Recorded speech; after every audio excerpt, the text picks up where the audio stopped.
Agora, para dar continuidade à nossa agenda de hoje, gostaria de convidar ao palco a Marta Pelúcio, conselheira da ANEFAC, para conduzir a mediação do próximo painel.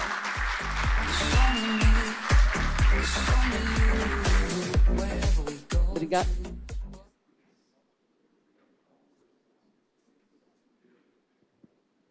Alô? Obrigada, Alexandre. E desafio pela frente, né? Como você colocou. Muito bom, muito bom. Bom, para esse painel aqui, a gente vai falar sobre regulação financeira em um mundo de constantes mudanças. Eu quero convidar para subir aqui, para a gente bater um papo, o Sebastião Soares, presidente do Ibracon, João Carlos Castilho, presidente do CRC São Paulo, e o Haroldo Levi, membro do CBPS, que é o Comitê Brasileiro de Planejamento e Sustentabilidade. Podem sentar aqui à vontade.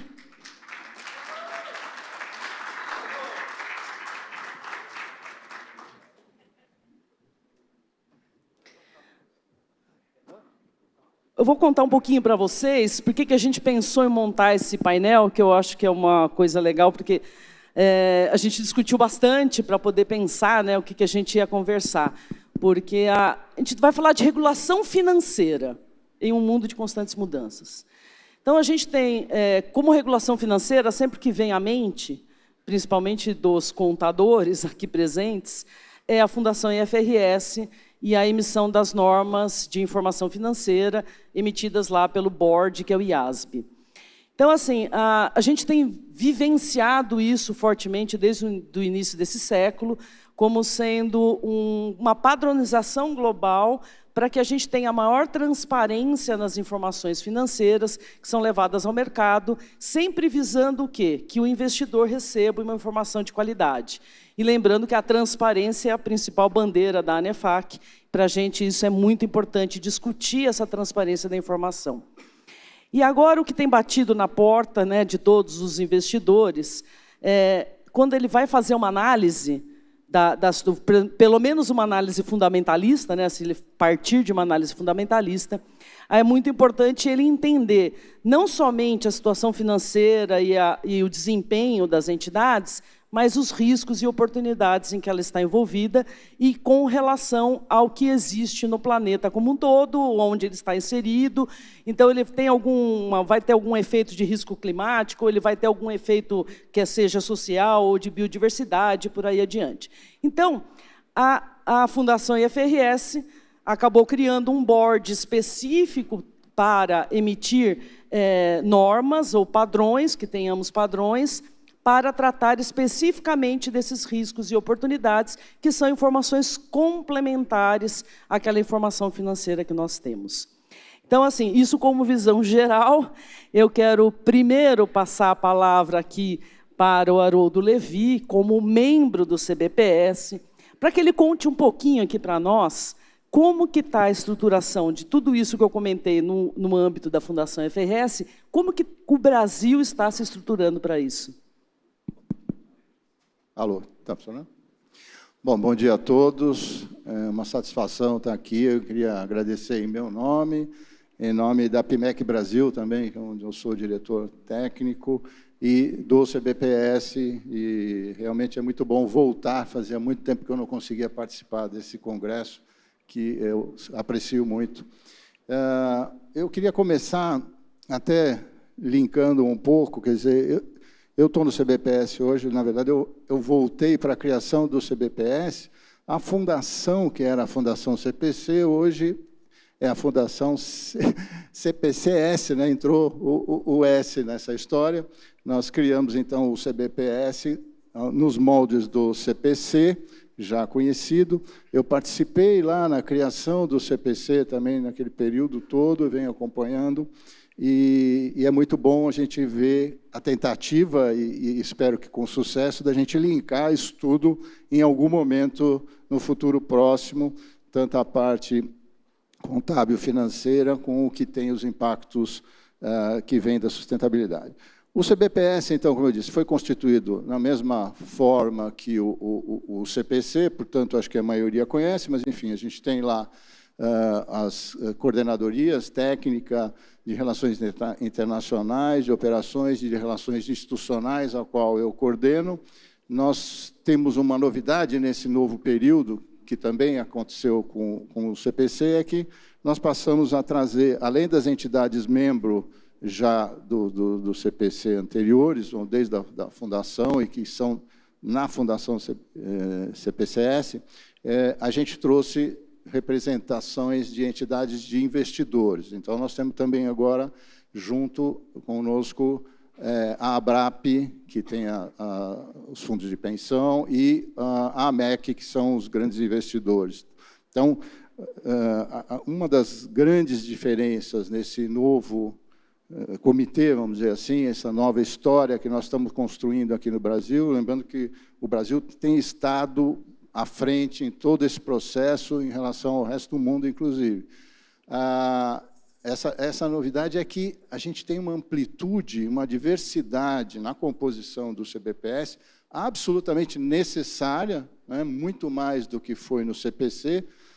Até deixar claro aqui, eu sou economista, eu não sou contador, e na época do CPC, para eu conseguir participar do CPC, a gente teve uma boa discussão, porque tinha aquela história de só contadores. Então, já evoluímos naquela época, e agora a diversidade dentro do CBPS é muito maior, como eu disse, dada a necessidade que a gente tem de olhar todos esses aspectos. É um mundo gigantesco e muito novo. Assim, muito novo, eu queria salientar muito, porque nós todos, o mundo inteiro está num aprendizado com relação a essas divulgações de normas de sustentabilidade. Lembrando sempre que nós falamos de divulgação de normas de sustentabilidade, muita gente confunde que a gente vai padronizar, né, o que tem que ser feito em relação à sustentabilidade nas próprias companhias. Então, o trabalho hoje lá é o seguinte: nesses grupos, nós fomos engajando outros tantos convidados, inclusive agências reguladoras de setores específicos. Nós temos também os GTs setoriais. Nós iniciamos até, antes da própria criação oficial pelo Conselho Federal de Contabilidade, absorvido pela Fundação CPCS, já tínhamos feito um trabalho na época da consulta sobre o S1 e S2, né? O S1, que é o geral, vamos dizer, sobre a divulgação de informações de sustentabilidade, e o S2, que está focado no clima. A gente já vinha trabalhando nisso, mesmo sem ainda estar formalizado. Agora, nós temos os GTs setoriais, só lembrando, no caso do ISSB, que absorveu várias das entidades, organizações internacionais, para tentar padronizar e a gente ter alguma coisa comparável, né, que é o mais relevante nesse processo. Lembrando que o foco desse processo todo é mercado e investidor. Então, esses GTs estão ligados aos setores que estão dentro do ISSB, na parte do 2, né, do S2, em relação ao clima, e são 68 setores. Nós acabamos de lançar ontem, não sei quem já teve oportunidade, a audiência pública aqui no Brasil agora, do S1, do S2, e de um guia de implementação exatamente sobre esses 68 setores, e que a gente está montando GTs setoriais dentro do CBPS, discutindo, e, como eu disse, trazendo até para cada um desses setores as agências reguladoras específicas, para avançar, buscando nesse momento quais são as empresas que estão aplicando alguma coisa no tipo da divulgação de sustentabilidade, quais são os desafios e oportunidades, portanto, estão sendo estudados. Esse é o primeiro momento desse GTs. Tá? E também criamos um GT educacional absolutamente relevante nesse processo, né? Nós estamos engajados com o SSB na parte de capacity building. Os nossos personagens, né, dentro do CBPS, têm tido uma participação relevante lá fora também, e aqui eu queria destacar tanto o Eduardo Flores, que é o nosso coordenador técnico, quanto a Vânia Borghetti, que também está na coordenação internacional, tem uma participação ativa, e a gente, portanto, traz informações e leva informações, podendo, então, interagir nesse processo. Mas, voltando só ao GT educacional, para fechar a primeira participação, muito importante o que está sendo feito. Tem um grupo lá, aliás, a Marta está participando lá também, né, Marta? E que está fazendo um trabalho fantástico. O que a gente quer? A gente quer ter material para ajudar as companhias, enfim, a todos, na verdade, do mercado, a entenderem e conseguirem avançar nesse processo. Como nós somos várias entidades lá dentro, cada uma tem o seu foco, a ideia é que esse material seja básico para todo mundo e cada uma das nossas entidades foque no seu profissional para evoluir na educação profissional continuada e a gente poder avançar. Então, esse é um trabalho de muitas mãos, de muita gente muito competente e que já trabalha nisso, inclusive, há muito tempo, que vai trazer esse material que eu acho que vai ser absolutamente relevante nesse processo. Então, queria parar por aqui, Marta, depois fico à disposição para seguir. Muito obrigada, Haroldo. E lembrando que, como o Alexandre falou, a NEFAC tem uma função importante junto com os executivos, né, de manter essa rede ativa, né, que é isso que nós fazemos aqui na NEFAC, e temos o prazer de participar ativamente, tanto no CPC quanto no CBPS. Então, a Cecília, que está aqui, é a nossa representante dentro do CBPS. Temos 2 membros no CBPS como convidados, que é a Cecília Geron e o Breno, e que têm atuado fortemente, e também nos GTs de educação. E, por falar no GT de educação, a gente vai soltar uma pesquisa para vocês. Eu peço que respondam com atenção. A gente vai sortear um vinho hoje na festa, então quem responder depois vai ter que estar na festa para poder receber. Então, para todos aqueles que responderem à pesquisa, que é uma pesquisa de sustentabilidade. Essa pesquisa foi baseada em outras pesquisas para entender como que estamos preparados para fazer esse relatório de sustentabilidade internamente nas empresas. Então, e também com relação à auditoria. Então, a gente pegou alguns pontos. Então, eu vou pedir que vocês respondam essa pesquisa para poder participar depois do sorteio que será na festa. Muito bom, né, Haroldo? Então, muita coisa sendo feita no CBPS, mas a gente quer ouvir agora um pouquinho também do João Castilho, como que está essa estruturação no sistema CFC, CRC, você como presidente agora do CRC São Paulo, fala aí dos desafios. Obrigado. Alô? Obrigado, bom dia a todos. É um prazer estar aqui com vocês dessa manhã. Eu estava pensando, né, estava olhando, né, 26º Congresso ANEFAC. Eu participei de 25. Eu faltei um porque minha filha formou faz 2 anos e eu tive que priorizar, né? Foi na formatura dela, formou em contabilidade. E estava desde o primeiro congresso lá em Barra Bonita, né? E tem muitos aqui, né? Genaro, o Charles, o Rubens, Madeira, Machado. Tem muitos aqui que estão desde o começo, desde o primeiro congresso. A gente está junto aqui, né? Bacana assim a gente ver todo mundo junto aqui ainda, né? Com muitas pessoas novas. Muito bacana. Queria agradecer aí o Davi, né? Do convite, a Marta. Um prazer estar aqui, o Marcelo, desejar boa sorte, falar que o CRC está à disposição, a gente vai se juntar aí para fazer as ações conjuntas. Antes de eu entrar no CRC, eu já participava há muito tempo da NEFAC, há muitos anos, né? Antes de conhecer o sistema CFC-CRC. Eu já participava há muitos anos da NEFAC. Então, prazer para mim estar aqui, viu, Marta? Estar nesse painel. E estar no painel aqui é fácil, né? Com a Marta, com o Haroldo e com o Sebastião fica fácil, né? Não precisa, a gente fica bem à vontade, né? Com 3 craques aqui no assunto, a gente fica bem à vontade para falar do tema. Mas o que a Marta me perguntou aqui é o que o sistema, né? Como é que está estruturado o sistema? O sistema CFC-CRCs, ele se estrutura da seguinte forma, né? Ele tem o Conselho Federal, e depois tem mais 27 regionais, são 26 estados, mais o DF, Distrito Federal.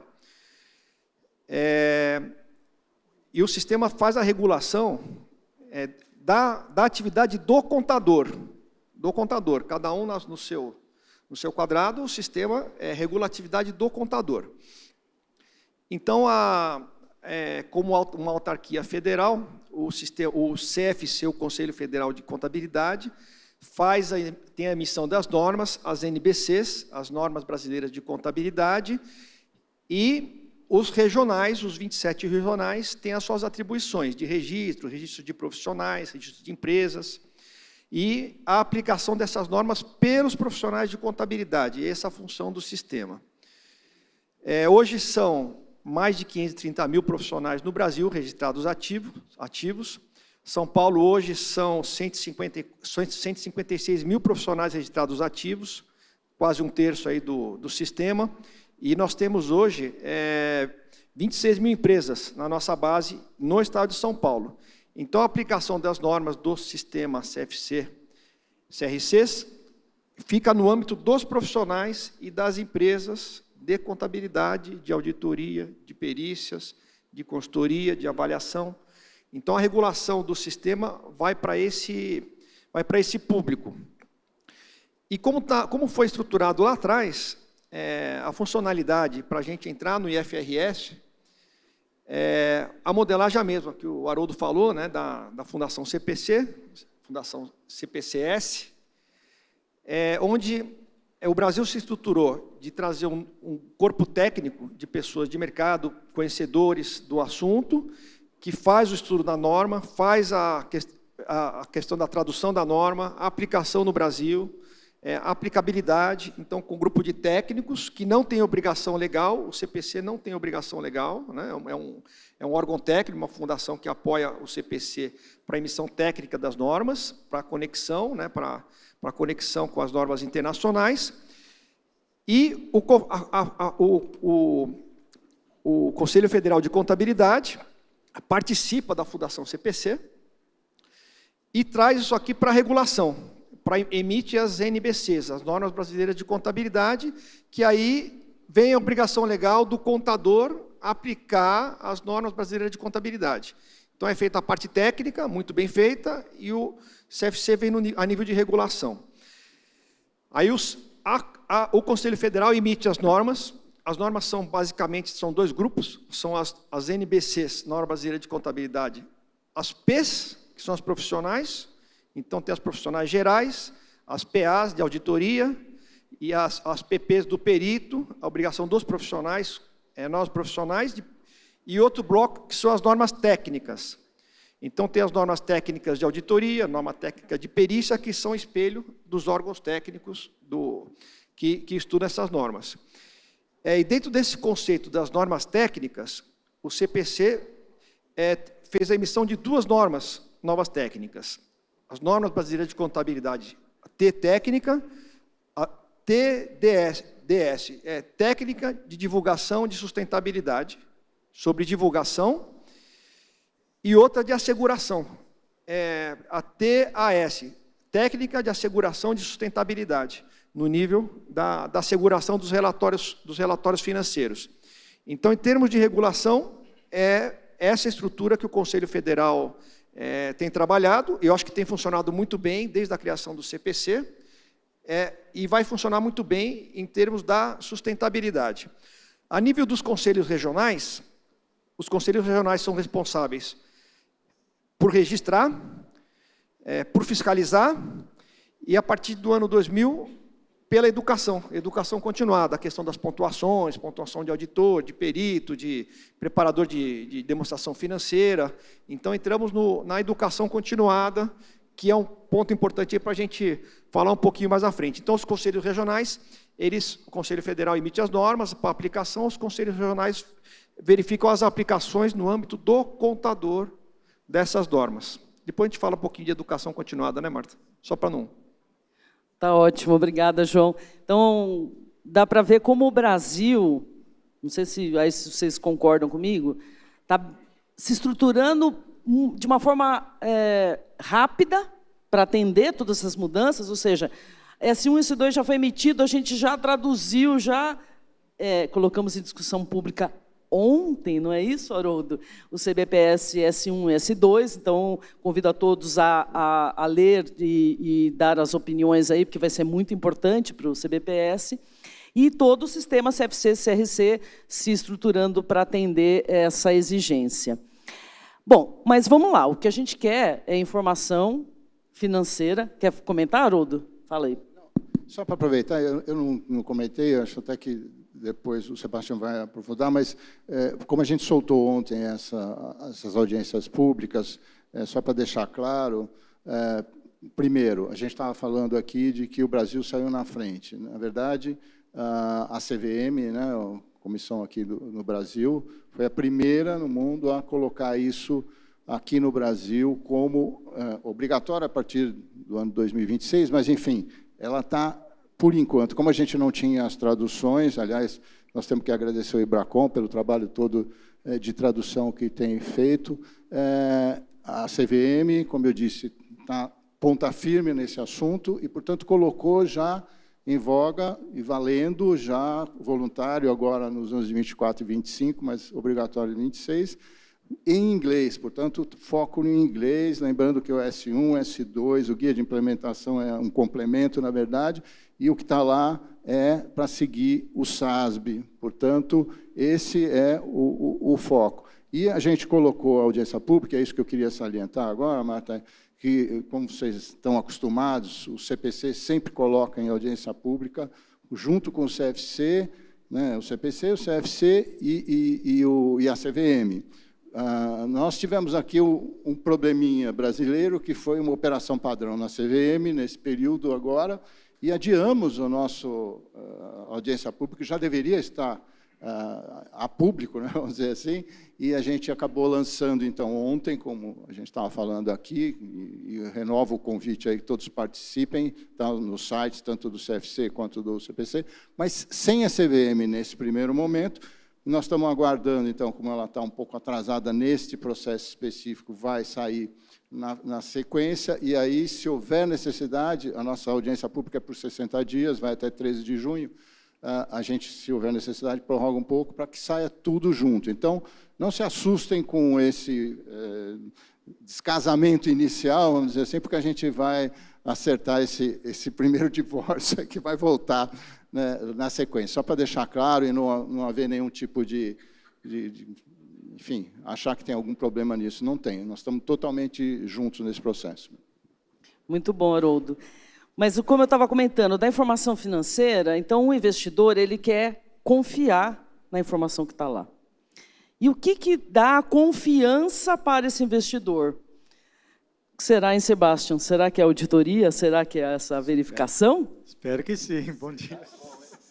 Então, conta aí os desafios para a auditoria. Vamos lá. Primeiramente, bom dia. Um prazer enorme estar aqui, representando o Ibracon, o Instituto de Auditoria Independente do Brasil, que, como o Haroldo comentou, o Ibracon ele tem o convênio internacional com o IFRS Foundation e a responsabilidade de ser o tradutor de todas as normas internacionais, né? Então, o Ibracon trabalhou desde o ano passado, vem trabalhando desde o ano passado, quando o S1, S2 foi emitido lá em outubro de 2023, a fazer todo esse trabalho aí de tradução das normas. Então, queria primeiramente agradecer o convite, né, ao Boli, ao Davi. Prazer enorme estar participando aqui desse painel tão renomado, com profissionais altamente qualificados. Bom, falar um pouquinho, eu queria só voltar um pouquinho, talvez, para falar das duas resoluções que a gente já comentou um pouquinho e amarrar isso com a responsabilidade da auditoria independente. Então, a resolução da CVM 193 colocou no arcabouço com o Brasil como primeiro país, onde mandatório a partir de 2026, com a obrigatoriedade de se ter uma asseguração razoável das informações. Então, é como se fosse um arcabouço de auditoria completa de todas as informações das divulgações de riscos e oportunidades de sustentabilidade. E tem a resolução 1710, emitida pelo CFC, onde lá tem duas vertentes bastante importantes, né? A primeira é que está sendo atribuída ao contador a responsabilidade pela elaboração e divulgação das informações de sustentabilidade. Então, a gente fala aqui de um monte de informação não financeira ou informação pré-financeira, talvez aonde o contador, e eu sou contador também, a gente não está ainda muito familiarizado com essas informações não financeiras, e a resolução traz uma responsabilidade bastante importante para a gente, de que somos nós, os contadores, os profissionais responsáveis por essa divulgação. E na mesma linha, né, a própria resolução fala que, se a empresa for fazer qualquer tipo de divulgação de sustentabilidade, ela tem que, na mesma linha da resolução CVM, né, 193, fazer de acordo lá com S1 e S2. Normas essas que, como o Haroldo comentou, foram colocadas em audiência pública a partir de ontem. E quando eu trago para a ótica aqui da responsabilidade ou das preocupações, né, na ótica da auditoria independente, alguns têm falado que eu estou sendo um pouco o senhor do caos, mas isso me traz bastante preocupação, seja como contador, seja como auditor independente, né? Assim, A gente tem, na verdade, um espectro de 2, 3 anos para as normas serem mandatórias, mas a gente tem um caminho muito longo de capacitação, de aprendizagem, de um grupo de 530 mil profissionais que vão ser responsáveis por elaborar, por mais de 10 mil auditores que vão ter a responsabilidade de chancelar essas informações e também preparar todos os reguladores, Banco Central, CVM, Previc, SUSEP e assim por diante. Então, a gente está diante de um cenário onde, para mim, a gente tem 2 lados, né? Então, o protagonismo do Brasil de estar nessa agenda de ser o primeiro país do mundo, aonde os reguladores e as autarquias regulatórias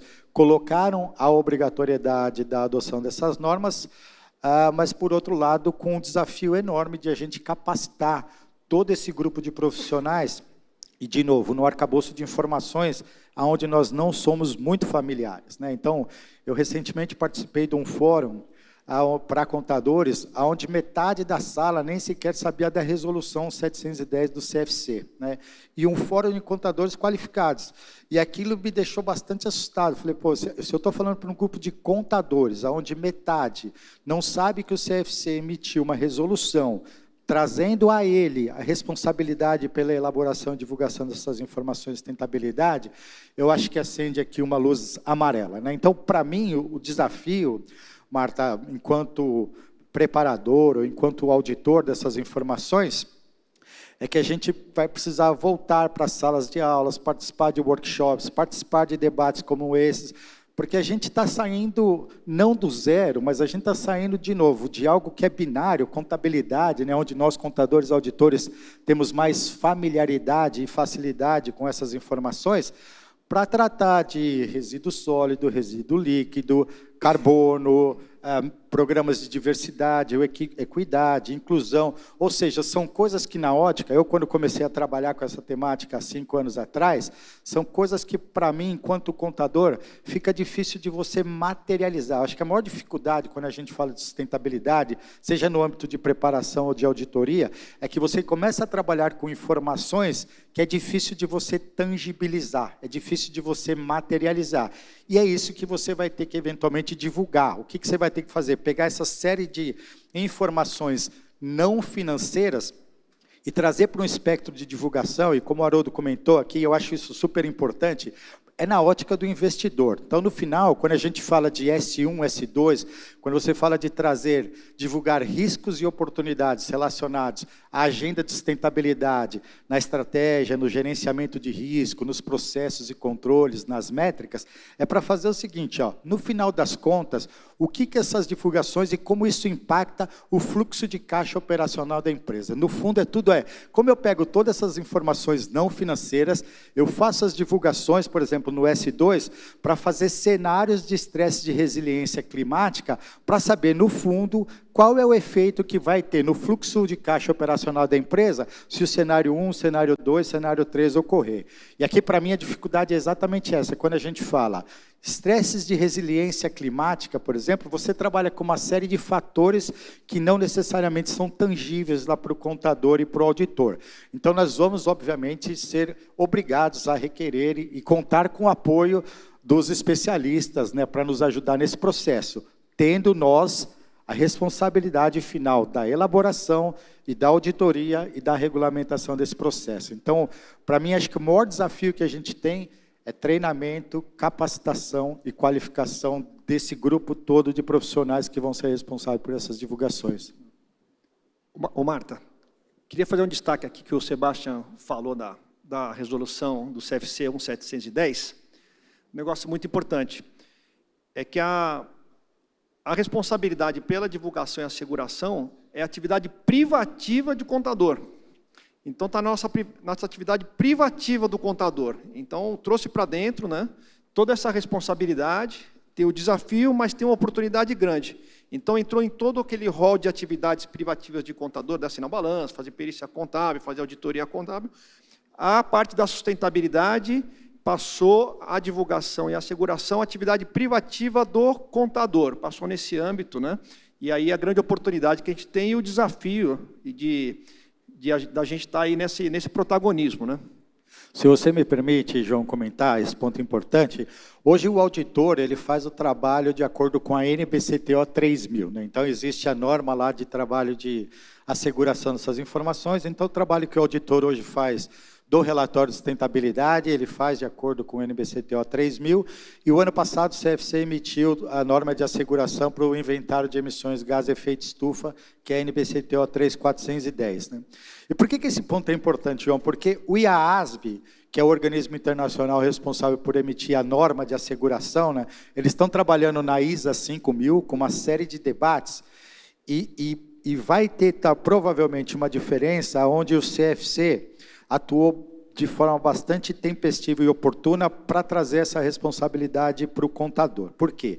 A ISA 5000, da forma como ela está, ela fala que ela é professional agnostic, ou seja, o meu cabeleireiro poderia pegar a norma e efetuar um trabalho de asseguração, né? E quando o IAASB esteve aqui no Brasil, né, a gente capitaneou um Technical Roundtable lá pelo IBRACON, junto com a CVM, nós tivemos reguladores, o IBRACON, o sistema CFC, e nós tivemos lá alguns engenheiros ou representantes de outras classes, né, de profissões. E teve um debate bastante grande, porque o que a gente quis trazer hoje, num trabalho de preparação de demonstração financeira, ou mesmo num trabalho de auditoria independente, o contador ou o auditor já se ancora em especialistas nas áreas onde a gente não detém esse expertise para nos ajudar no processo de preparação ou de elaboração. Então, nosso debate no IAASB, lá, isso foi em novembro do ano passado, foi de que nós estávamos manifestando de que nós não concordávamos em ser professional agnostic. Exatamente pelo receio de um contador, um auditor, ele tem a sua norma da profissão, a norma ética, de independência e assim por diante, que a gente não sabe necessariamente se outras profissões também seguem todo esse arcabouço de normas, regras, ética, independência e assim por diante. Então, esse é um ponto importante, João, porque aqui de partida, o CFC já deixou delimitado essa responsabilidade privativa ao contador. E eu, inclusive, vou emendar uma pergunta aqui, espera aí que o meu celular resolveu virar, mas tudo bem, do Alexandre Garcia. O Alexandre querendo te colocar aí em situação ruim, hein, João? Vamos lá. O que ele está perguntando é o seguinte: como será a fiscalização do CRC sobre profissionais de empresas que não cumprirem com as novas normas S1 e S2? Os fiscais do CRC já estão sendo treinados nessas novas normas para fiscalizar os profissionais? Cadê o Alexandre aí que a gente vai conversar depois? A gente acerta no futebol, viu? Então, assim, em termos de fiscalização, em termos de sistema, o princípio geral não muda. Ele vai continuar fiscalizando, vai continuar verificando a aplicação das normas, vai entrar na regulamentação para quem não aplicar. A gente tem toda a grade de fiscalização, toda a regulamentação da fiscalização, tem as penalidades para quem não aplicar, tem as penalidades de reincidência, tem pena pecuniária, tem penalidade ética, tem suspensão e tem a pena máxima, que é a cassação do registro profissional. Então, o sistema CFC, os CRCs que fazem a fiscalização, o CFC não fiscaliza. Quem fiscaliza são os regionais, os CRCs. Eles vão entrar no programa de trabalho. Hoje os regionais têm um programa de trabalho de fiscalização que é enviado para o Conselho Federal um ano antes do ano calendário. E com diversos programas, o que o sistema vai fiscalizar, o que cada CRC vai fiscalizar em termos de trabalho de auditoria, em termos de laudo de avaliação, em termos de escritório de contabilidade, em termos de decore. Então, tem toda a grade e que isso é acompanhado pelo CFC como órgão maior. Mas os CRCs, eles têm essa obrigação de fiscalização. Certamente, quando as normas entrarem em vigor, esse vai entrar com mais um programa da aplicação dessas normas técnicas de sustentabilidade. Os CRC vão fiscalizar. Aí o Alexandre veio a segunda parte da pergunta, é como o sistema está preparado, se os fiscais estão preparados para isso. Então, a resposta agora é não. Tá? De forma bem objetiva, porque isso aqui não entrou ainda na questão da regulação do sistema. Mas, certamente, isso aqui vai entrar na grade de preparação dos fiscais, até de concursos. A gente está até com uma perspectiva de fazer um concurso para a entrada de novos fiscais do CRC São Paulo, que a gente vai colocar na grade, né, Wander? A gente precisa colocar isso na especialidade, né? Porque isso aqui vai ser um tema importante para o futuro. Não está ainda, mas certamente vai estar. O sistema ele se prepara muito bem aí para cumprir toda a função regulatória e toda a função específica do Conselho. Ele se prepara e ele vai estar preparado sim, tá, Alexandre? Nesse horizonte. A gente tem um desafio, a gente se preparar, né? A gente mesmo tem que se preparar. Para a gente está difícil não entender, né? Mas a gente precisa buscar isso, entender isso. A gente precisa se auto-preparar e a gente precisa expandir isso para todo mundo, né? No âmbito da educação profissional continuada e dentro do sistema para os fiscais estarem preparados para fazer essa verificação. Realmente a gente vai precisar passar um processo grande de preparação, treinamento, conexão com as normas, encaixar isso dentro do nosso arcabouço aí de fiscalização. Só queria lembrar, né, que apesar de os CFCs, os CRCs estarem em cima do profissional, todas as empresas estão no âmbito da CVM, ou seja, se não cumprirem, provavelmente esse contador vai ser mandado embora. Então, é mais uma razão para se preparar muito bem, né? Porque se ele não acompanhar o ritmo das coisas, e a gente tem dificuldade em todas as áreas, não tem dúvida nenhuma, acho que isso que a gente está falando do Capacity Building lá é super relevante. E, Haroldo, a resolução 710 do Conselho Federal, ela faz referência à instrução da CVM da 193. Então, ela traz para dentro todas as questões que estão na 193 da CVM, traz para dentro da responsabilidade do profissional da contabilidade, quando ela cita a 193 na 1710 do Conselho Federal de Contabilidade. Ele traz para dentro todo esse arcabouço aí da CVM.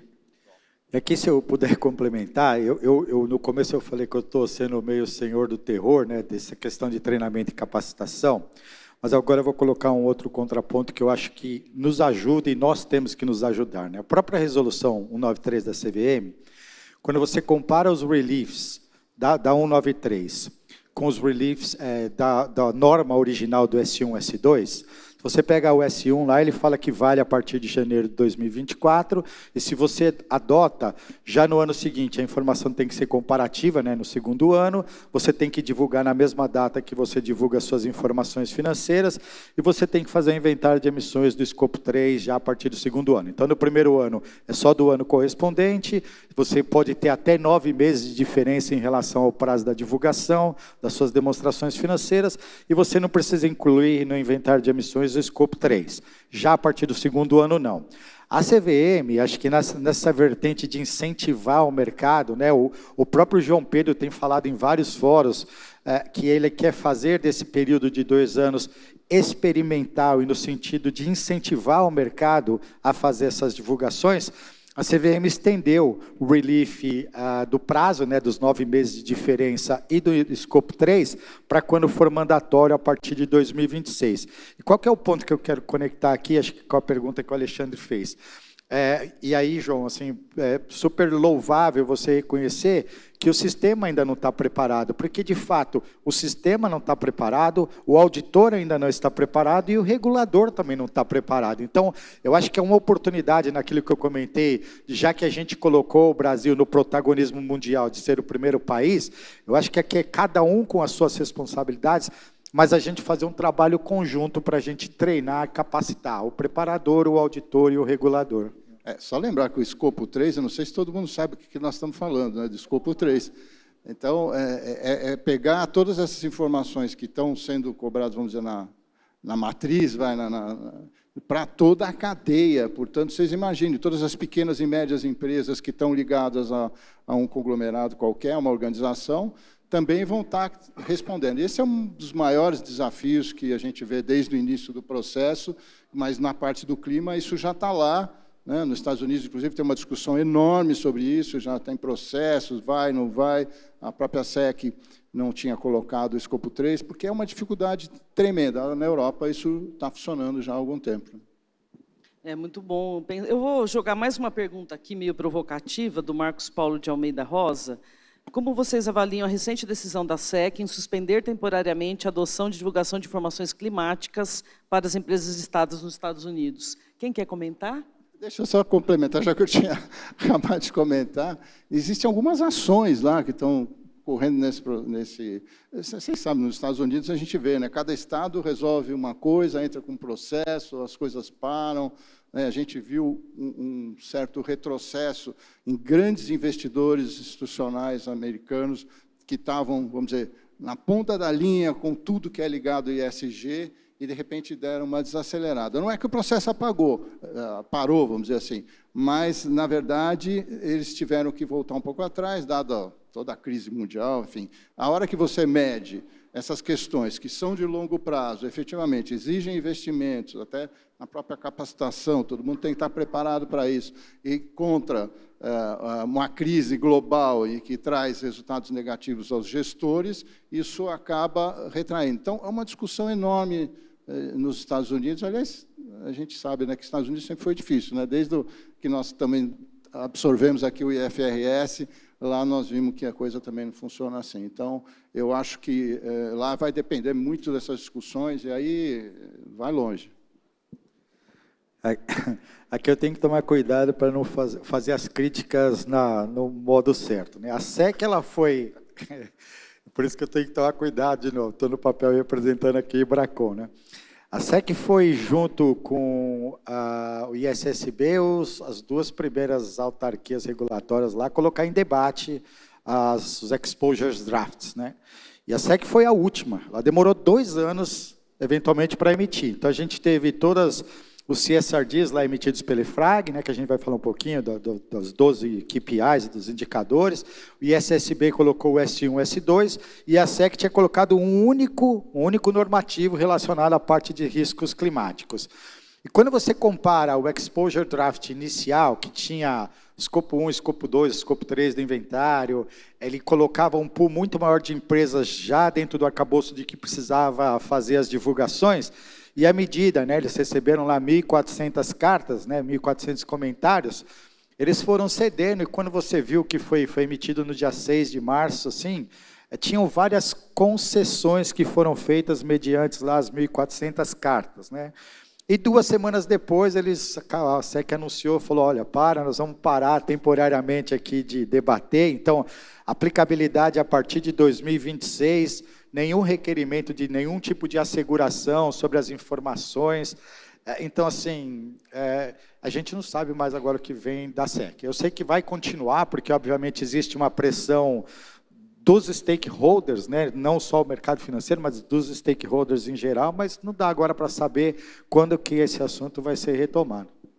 Mas, Sebastião, será que não é uma meio que confusão? Que a gente vê uma confusão no mercado entre o que é informação de sustentabilidade e o que é ESG no sentido pragmático da coisa, risco e oportunidade. Eu tenho uma sensação que é essa confusão, porque, assim, se eu sou investidora, eu posso até não querer saber o que essa empresa está fazendo, o que eu vou investir, em termos de sustentabilidade. Eu posso não dar importância, né? Pode ser o meu perfil, mas eu preciso saber o risco que ela está envolvida. Eu preciso saber se ela tem operação em algum lugar que, por alguma legislação local, isso vai fazer com que ela tenha que mudar o seu processo produtivo, ou vai fechar a fábrica, ou eu vou perder meu dinheiro. Então, como que isso vale para todos vocês? Como que vocês enxergam isso? Será que o problema está nessa confusão de informações, que está o que está acontecendo na SEC, ou eu viajei aqui? Eu vou aqui... Eu concordo com essa confusão, e quando a gente fala de divulgações de sustentabilidade relacionados aos normativos que estão sendo emitidos pela EFRAG, pela SEC, pelo ISSB, pelo CBPS aqui, a gente não pode esquecer que a ótica é do investidor. Então, ele é assim, porque no final, imagina, você é um investidor, você quer tomar uma decisão para investir na empresa A, B ou C, a única ponderação e o único clamor foi: existe uma série de informações não financeiras que você não está considerando, junto e combinado com as suas informações financeiras, para me prover o set de informações para eu tomar a decisão de investimento. Então, essa é a ótica de sustentabilidade nessas divulgações, é isso. É o investidor clamando para que se acomode informações sobre governança, sobre transparência, sobre as questões sociais, retenção de talento, cumprimento de direitos humanos, como você trata a biodiversidade, como você faz lá os cenários de riscos de resiliência climática, mas na ótica de pego essas informações, combino com as informações financeiras para falar, olha, eu combinei agora informações financeiras e estou te provendo todas as informações para você tomar a sua decisão.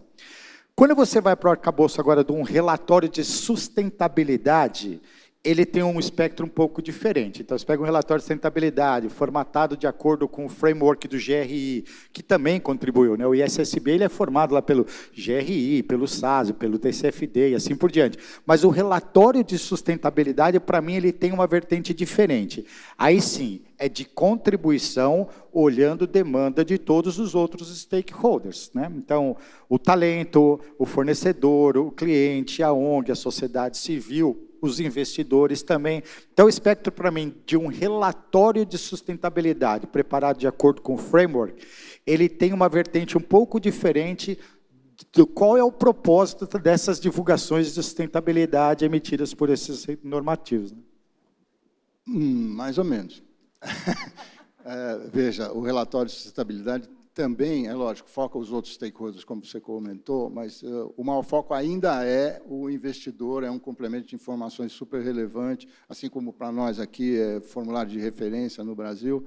E a questão, por exemplo, o GRI e o ISSB, na realidade, tem um memorando de entendimentos para que as próximas normas tentem sair afinadas, vamos dizer assim, com menor diferença, lembrando que o que está sendo pedido, e aqui no Brasil o enforcement é no SASB, que foi revisado, inclusive, porque ele é totalmente americanizado, então houve já uma revisão, por isso que a gente vê hoje 68 setores representados aí na nossa audiência pública, e vocês podem ver por aí, todo mundo fala que são 77. Então, o GRI tem uma série de complementos para esses outros stakeholders, né, como o Sebastião lembrou, e, portanto, muitas empresas usam, inclusive, os dois para poder atingir os outros stakeholders. A questão de como é que o investidor vê, vamos passar aqui, acho que eu vou até adiantar a questão do profissional de investimento, do analista, que é quem pega essas informações para tentar passar para o investidor de uma forma mais razoável. E o que a gente está tentando com essas novas normas aqui é chegar até mais perto do investidor, para que ele entenda já na própria norma o que deve ser divulgado e qual é a demanda dele, isso vai ser procurado. E o analista que trabalha com valuation, para ele chegar à conclusão, é aquilo que o Sebastião falou, ele tem que trazer tudo isso. E o que é mais relevante nesse processo todo agora são as métricas. Então, a discussão das métricas, para eu conseguir realmente absorver isso num valuation, eu estou me lembrando aqui, como eu diria, na outra minha vida, né, quando eu chefiava a área de análise de investimento do Itaú, e começou a gente a olhar governança corporativa quando veio o novo mercado. Como é que você pondera isso no seu valuation? Então, a gente começou a fazer uma série de ensaios. Então, hoje em dia, a gente está vendo isso em relação aos outros itens do ISG, né, além da governança. Todo mundo está tateando aí. Alguns já têm coisas avançadas, mas a maioria está tateando. E a questão toda, agora, de a gente tentar padronizar a informação, é para que todos passem a usar, pelo menos, a informação base no mesmo nível, vamos dizer assim, e poder comparar as empresas. Então, tentar facilitar. Então, né, Sebastião, para o analista, esse problema que os contadores estão enfrentando hoje é a vida deles, sempre foi assim, né? Tem que ficar pensando como, né, chegar lá e ter uma métrica suficiente para colocar, e no caso do contador agora vai ter que pensar no financeiro. Haroldo, eu só tinha colocado essa visão de óticas diferentes pelo seguinte, quando você pega um relatório de sustentabilidade, a avaliação da matriz de materialidade dos itens materiais, ele não tem necessariamente uma ótica financeira, né? Ele pega lá, ele vai olhando, ele faz uma entrevista com os stakeholders, com os funcionários, com o fornecedor, com o cliente, dentro de temáticas, por exemplo, no GRI, quanto mais aparece, são os itens materiais a serem divulgados no relatório de sustentabilidade. Quando você olha para a ótica da norma, ele fala riscos e oportunidades materiais e entra a questão lá da dupla materialidade. Então, eu estava falando, talvez, sobre hoje, eu concordo contigo que, olha, até porque o ISSB hoje, ele está trabalhando nas próximas normas e uma delas fala exatamente entre a interconexão e interoperabilidade, entre as informações financeiras e as informações de sustentabilidade. Então, eu concordo contigo que, em algum momento, isso converge tudo.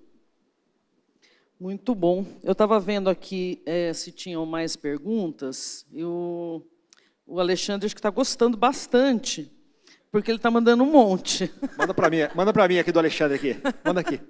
João, acho que você não respondeu a de fiscalização, é isso, Alexandre? Bom, eu vou mudar, viu, Alexandre? Porque eu já fiz uma sua, que acabou de chegar uma outra aqui. Eu acho que é direcionada ao Sebastião. No caso do Brasil, exceto quanto às grandes empresas de capital aberto, existe certa dificuldade para os contadores em obter informações não financeiras, que você estava comentando, então está falando aqui no mercado de empresas aí que não são as abertas, né? E, tendo em vista a responsabilidade do contador pela divulgação, na sua opinião, será que o mercado estará suficientemente maduro até 2026 para que o contador tenha acesso? Deixa eu falar antes do Sebastião. Depois o Sebastião fala a parte mais técnica aí, né?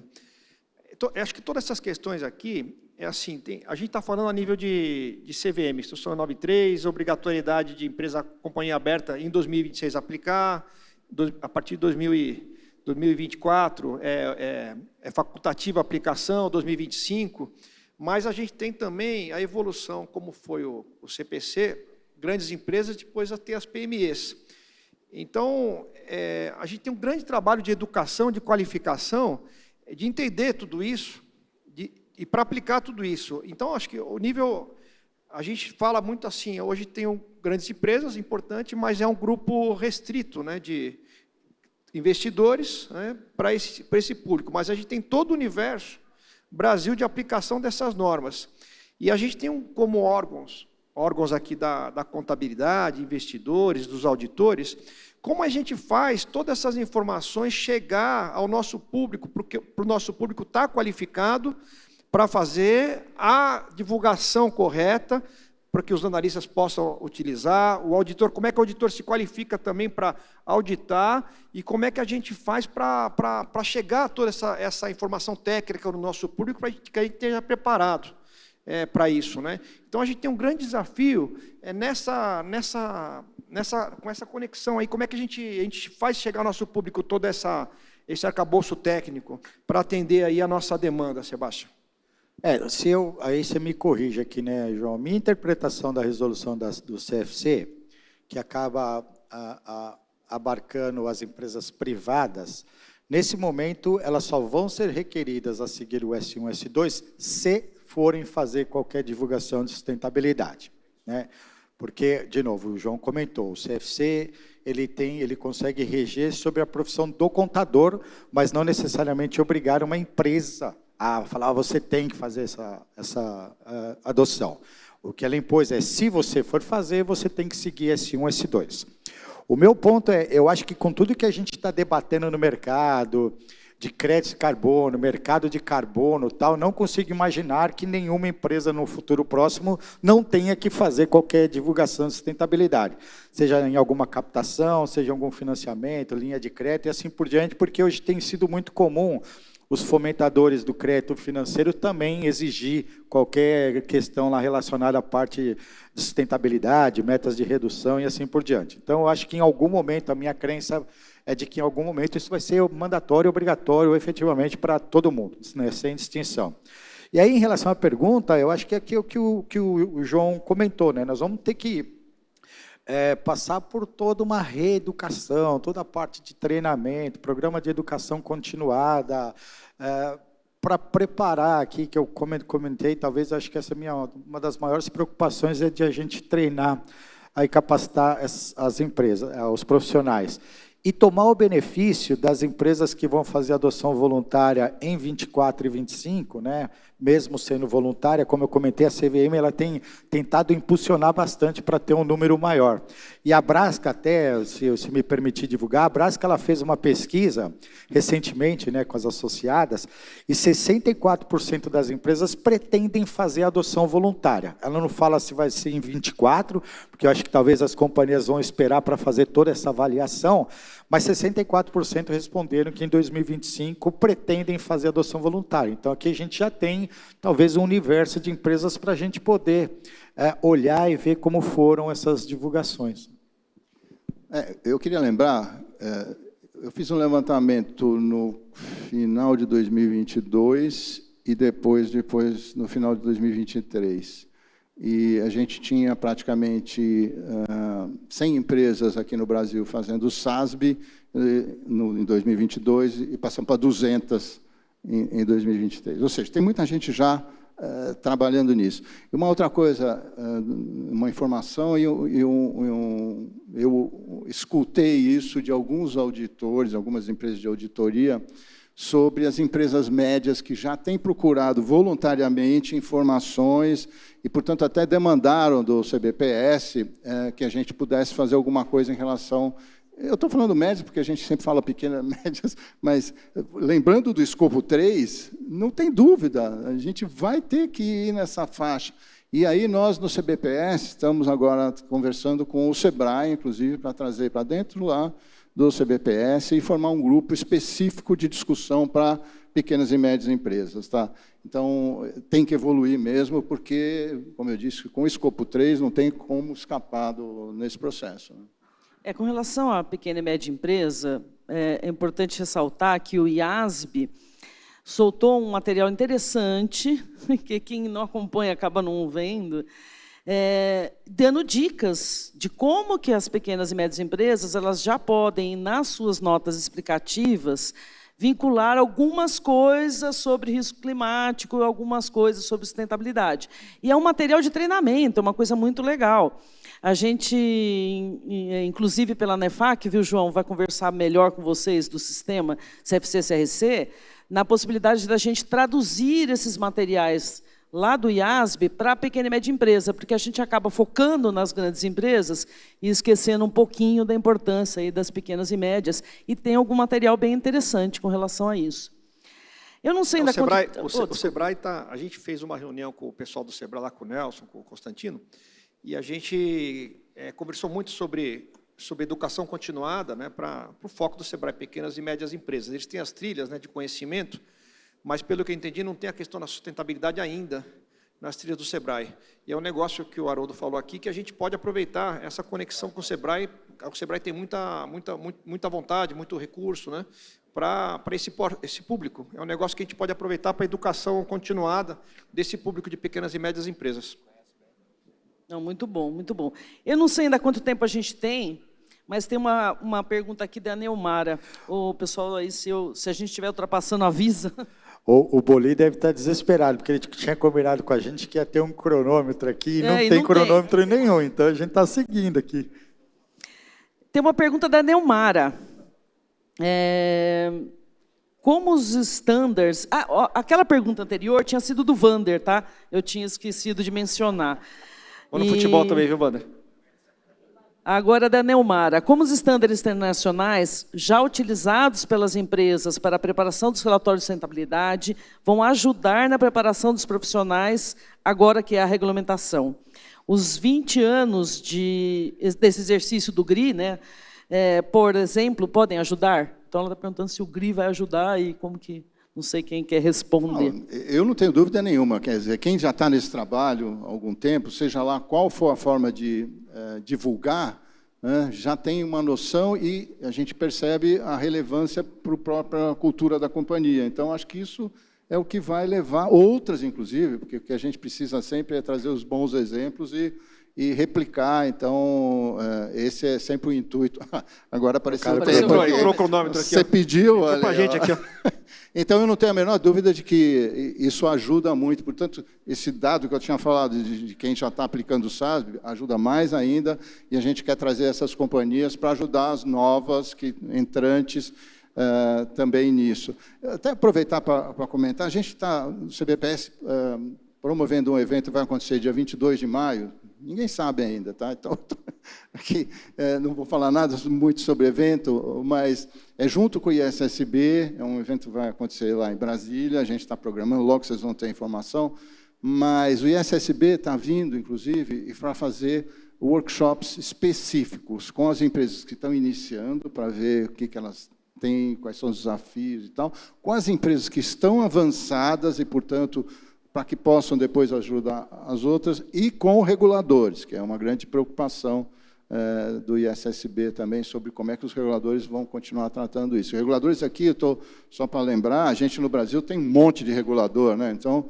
os reguladores setoriais que a gente tem trazido para dentro dos nossos grupos de trabalho no CBPS. Então, aguardem aí, vai ser um evento híbrido, portanto, acho que todo mundo vai poder participar, mas tem esses enfoques na parte inicial, bastante amplo, mas é sempre dentro do programa de Capacity Building. Marta, acho que não vão ser só formas de ajudar, como para mim deveriam ser fontes de consulta, né? Por quê? Primeiro, o GRI para mim é o dicionário de sustentabilidade, até por ser o framework mais antigo, ele é um dicionário quando você quer entender as terminologias utilizadas de sustentabilidade, os principais normativos estão lá, né? Segundo, o Haroldo já comentou, se você pega, por exemplo, o S2, ele tem o SASB e o TCFD como fundo, ele foi criado, ele foi desenvolvido lá. Se você pegar o Task Force, o normativo do Task Force, e o S2, ele é bastante idêntico e incluiu lá os indicadores que você tem no SASB, lá para os 77 setores que já tinham naquele normativo. Então, quando alguém me pergunta, eu sempre falo, ó, você quer começar a entender um pouquinho, você pega um relatório de sustentabilidade, seja ele por qualquer framework, você vai ter uma fonte daquilo que no futuro vai ser requerido, né? Eu estou batendo muito nessa questão de que vai ter esse projeto do ISSB que vai trazer essa interconexão e interoperabilidade das informações de sustentabilidade com as informações financeiras. Então, não acho nem que vai ajudar, e muito, né? E para mim, hoje, já deveria também ser fonte de consulta. Se um profissional eventualmente quer começar a entender essa temática, os relatórios de sustentabilidade, os frameworks são fontes riquíssimas daquilo que vai vir na frente do ponto de vista de divulgação. Bom, muito bom. A gente está indo aqui já para o encerramento, tem mais perguntas, mas como a gente sempre lembra, tem o café, tem o almoço, a gente vai estar por aqui, pode ir falando. O Vertamati mandou um parabéns aí para os panelistas, falando que gostou bastante. Vertamati está desde o primeiro congresso também, né, Vertamati? Estava lá, acho que o Adelino também, que está do ladinho lá, né, Adelino? Desde o primeiro eles estão aqui firmes, né? Então, eu queria as palavras finais rápidas aí de cada um de vocês. Bom, eu queria agradecer a oportunidade, realmente é muito importante a gente disseminar essas informações o máximo possível. Muito pouca gente ainda sabe o que é o CBPS, esse monte de letrinha aí, né, que vai só crescendo as letras, mas o que acontece é que nós estamos crescendo também em normas, mas também em transparência, em qualidade de informação, super relevante para todo esse processo. Portanto, a coisa tem que ser bem feita para que a gente possa realmente nos basear nisso. Portanto, a asseguração é absolutamente relevante nesse processo. E eu queria já deixar também mais um convite para vocês. Eu vou organizar o 21º Seminário Internacional, que era CPC, e agora é FA-CPCS, no dia 30 de outubro, marquem nas suas agendas, eu já mandei um save the date por aí, mas onde a gente vai ter gente do ISSB, gente do IASB também, com assuntos mais pipocantes, vamos dizer assim, do momento, né? E conto com o apoio realmente de todos, agradeço muito aqui a ANEFAC pela oportunidade, a gente está sempre junto, né? A Marta está dentro lá com a gente também, então, obrigado mais uma vez. Marta, obrigado. Eu estava olhando aqui o lema do Congresso, né? Novos riscos e desafios, como nos preparar. Então, esse painel aqui foi bastante oportuno, pelo tema que a gente está debatendo aqui, pelo que a gente pôde falar um pouquinho aqui, né? Então, o que eu queria destacar é que nós da contabilidade, a gente se relaciona, tem várias entidades ligadas à contabilidade, mas hoje a gente se relaciona muito bem, com todas as entidades de Bracon, CPC, Aqui está o Batistão, aqui, presidente do SESCOM, né, que a gente está com todas as ações juntas, né, Batistão? Então, a gente tem Sindiconte, tem a APC, o Alexandre Garcia, presidente da APC, da Academia Paulista de Contabilidade. Então, a gente tem feito um esforço para a gente sempre caminhar para o mesmo lado, né? A gente está muito conectado com o Conselho Federal hoje. São Paulo tem uma conexão muito boa aí com o Conselho Federal de Contabilidade. Eu acho que nunca teve tão bem assim, né, no casamento com o Conselho Federal. Então, a gente está conseguindo realizar grandes coisas porque a gente está trabalhando junto. A gente está trabalhando conectado, ninguém fica querendo ser maior que o outro. A gente trabalha em colaboração, né, Sebastião? A gente está sempre aí junto da profissão. A gente trabalha para a profissão. Então, obrigado aí do convite. Parabéns a todos. Quanto tempo eu tenho agora que está o encerrado? Antes não tinha o cronômetro, agora está um encerrado vermelhão aqui, né? Só falar tchau. Não, é rápido, para agradecer. Foi ele o Levi que foi o Haroldo que tomou o tempo. Para agradecer, obviamente, aqui o convite, colocar o Ibracon, né, acho que à disposição para ajudar nesse processo. No ano passado, a gente fez um ESG Week, na verdade foram weeks, 2 semanas, onde tem 8 capítulos lá para tratar um pouquinho dessa temática. A gente está planejando fazer o ESG Week versão 2 em maio e junho desse ano. E aí talvez também convidá-los, né, para 2 eventos importantes que eu acho que a gente vai tratar da temática.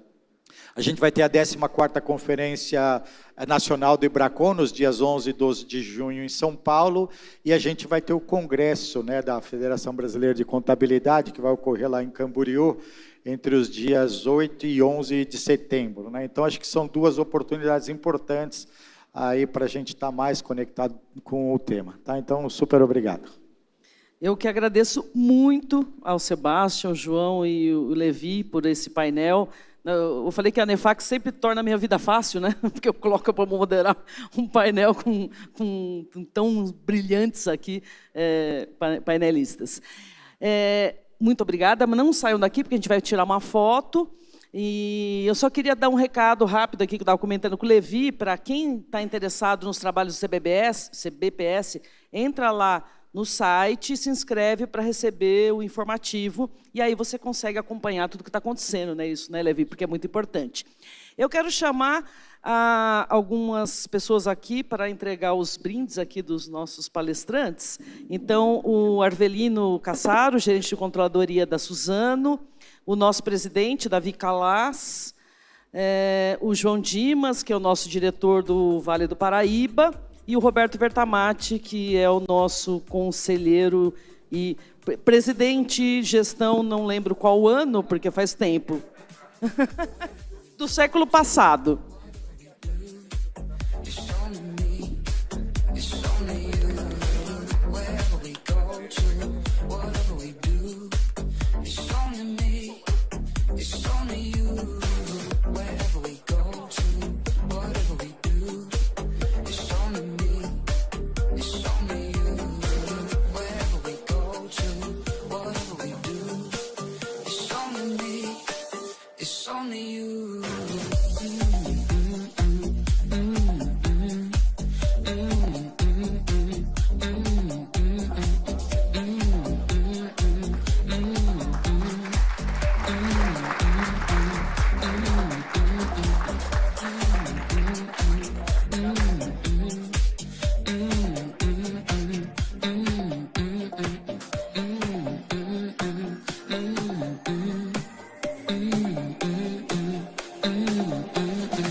Sometimes when the sun sets, I feel alone. Sometimes I feel